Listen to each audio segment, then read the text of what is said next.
Bonsoir à tous, bienvenue dans cette nouvelle édition de BBC Info. Voici les principaux titres de ce soir.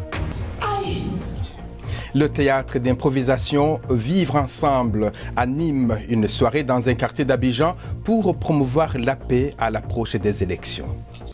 Éviter la répétition des violences de 2010, c'est l'objectif du projet Vivre Ensemble en Côte d'Ivoire.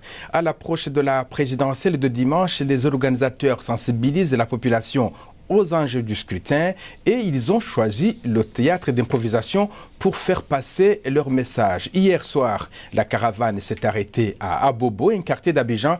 Envoyé spécial, Léonoé Draogo.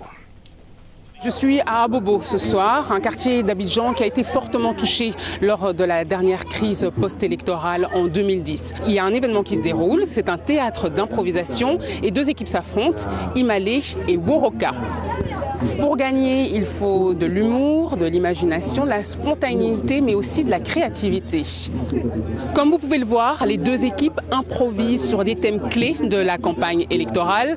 Cette dame, par exemple, n'arrive pas à trouver le nom de son candidat sur la liste dans le bureau de vote. Je suis avec Anna, la coordinatrice de l'événement. Bonsoir Anna.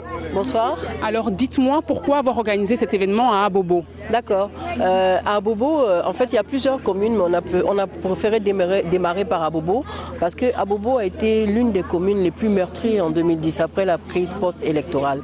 Donc les populations étaient encore traumatisées, les gens n'arrivent pas encore à vraiment se parler, à être ensemble. Donc c'est pour ça qu'on vient à Abobo pour sensibiliser, pour que les gens réapprennent à vivre ensemble et qu'il y ait la cohésion. Merci beaucoup Anna. Alors comme Anna le disait, le but de cet événement c'est la sensibilisation, mais surtout être sûr que cette fois-ci les élections se dérouleront sans violence.